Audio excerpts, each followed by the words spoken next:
Hello, guys and gals, and we are back with another book review. And this time we have a Dilbert book. It's a compilation, probably. It was a extremely large book. I want to say in excess of 200 pages. I'll check and make sure. But yeah, let's talk about this book. I think this is one of the earlier books because the pointy-haired boss was looked different. I don't think he actually had a name, and he just basically didn't have the two little hair things that look like horns. So I'm thinking this was probably before the pointy-haired boss, and there was someone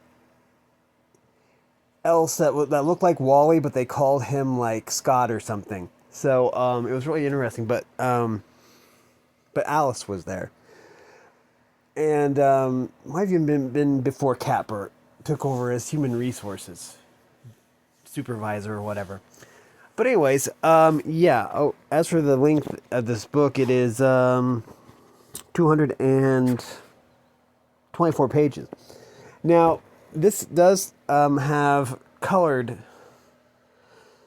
comics that are like a full page, but those are always Sunday comic strips. Those are always colorized. The rest aren't, and they would sometimes be breaks in between the some of the storylines, because Sunday would come between, you know, the Saturday and the Monday strip. So something on Sunday was always kind of usually self-contained and off topic, which is the Dilbert way, basically. I do have a little factoid here. I'm not sure exactly how factual it is, or appropriate for that matter. But anyways, I think that Scott initially wanted everyone's name. You know, instead of Dogbert, Catbert, Ratbert, and Dilbert, he wanted them all to start with Dill. You know. Because there's Dilbert, so he wanted Dill Cat, Dill Rat, and stuff like that. But then when you get to, then Dogbert would have been Dill Dog, and you know, if you take away one of those letters, you get something kind of interesting. So they went with them all ending in Bert instead. So now it's Dogbert, Catbert, Ratbert, Dilbert. So I think that's an interesting factoid. I think I probably read that in I have one of the compilations that had like all the behind the scenes stuff. I need to do a review of that one too. But anyways, we do have this one. What do you call a sociopath in a cubicle? Now, I don't know if I can actually use that word. YouTube is kind of sensitive about triggering words, and that's probably like one of the that's probably a triggering word. That's why it's censored in the title. Because yeah, you don't want YouTube to come after you. But anyways, so the title is Dilbert, what do you call a sociopath in a cubicle? The answer is a coworker. So, yeah, this utilizes, I'm not sure what the year is here, the year gap between these, or what year these comic strips are from. Like I say, there's some of the earlier stuff here. So it's like, it's earlier stuff, for sure.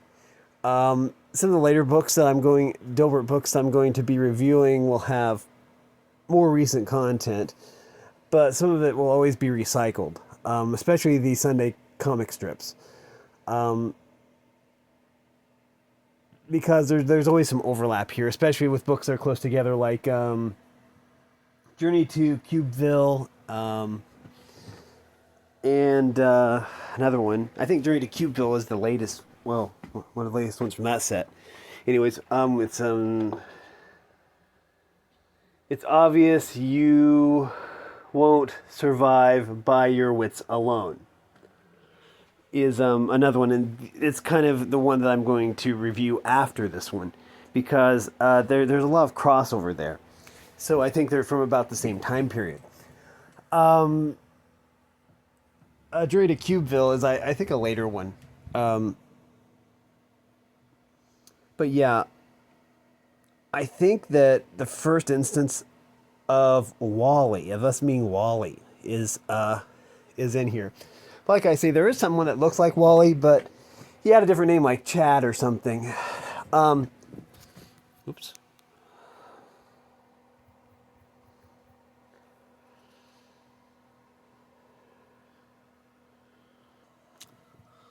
But anyways, yeah, it introduces. I think we meet Ashok. I think his name is Ashok in this book as well. Ashok is the intern, the bright-eyed intern. We meet him, and so yeah, we meet a bunch of the really interesting characters. We find out something kind of interesting.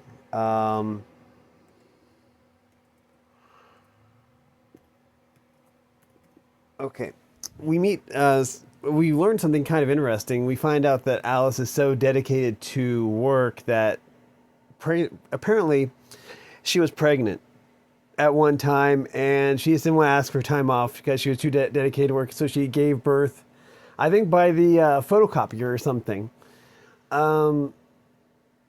which was kind of an interesting thing to happen, I guess. Not really realistic, I would guess, but I don't know. It was. I think that this was the one that had that in it, but it is interesting. Anyways, so yeah, a really good Dilbert book. I was a fan, a huge fan of the Dilbert animated series. I used to watch it on, I think it was United Paramount Network, UPN. Um, I wonder if let me check YouTube real quick here. Put up a new tab, not to interrupt that. And let's see. Dilbert the animated. Oh, Dilbert animated series. Animated. And the theme song was really cool too. Oh yeah, right here.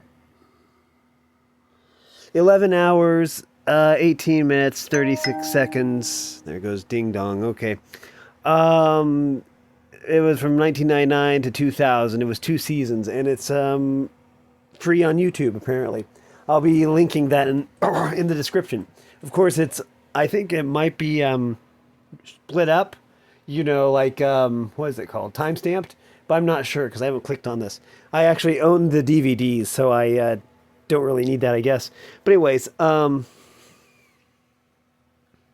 yeah, right here, Dilbert season 1, or here it is, all split up.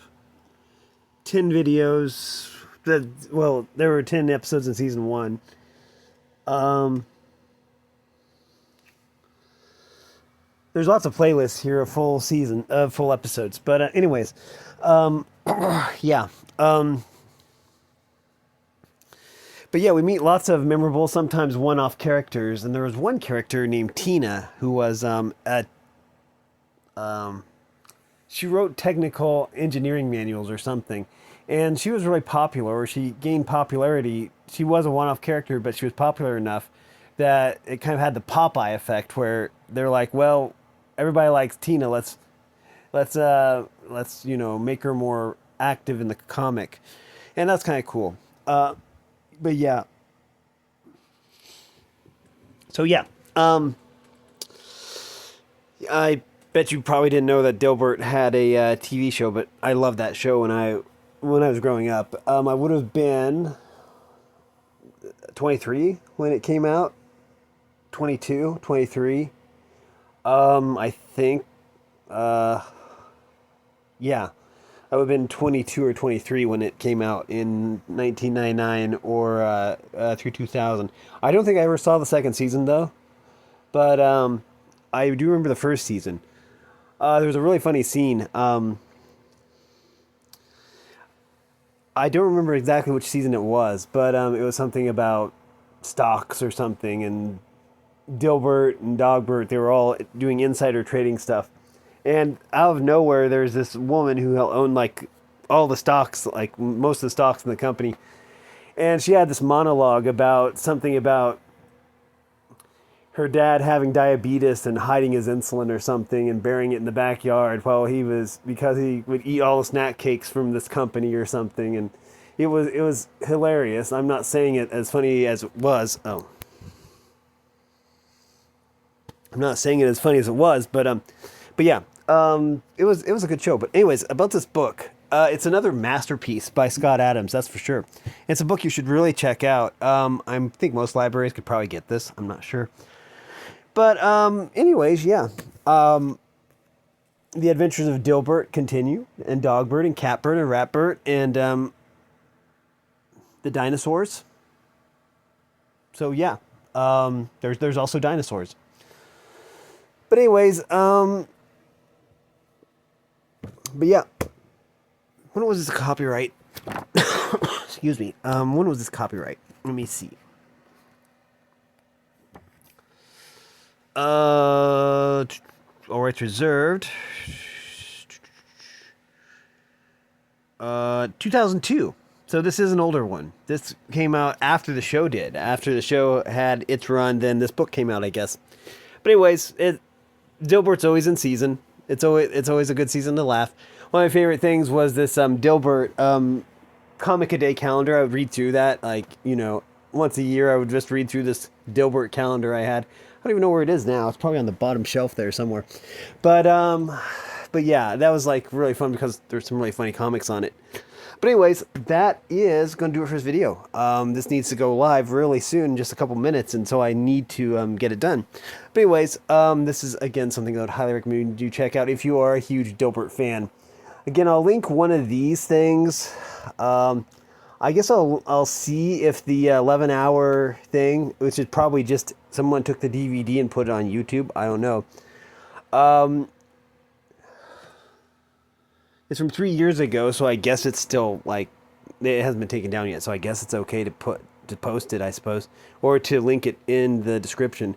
But anyways, that is going to do it for this video. If you like this content, make sure you like and subscribe, ring the bell so you know when I upload. Also, if you want to support me in any way, or if you want to join the Discord server, all that information will be in the description below. And as always, thanks for watching, everyone. You are loved, and have a great day.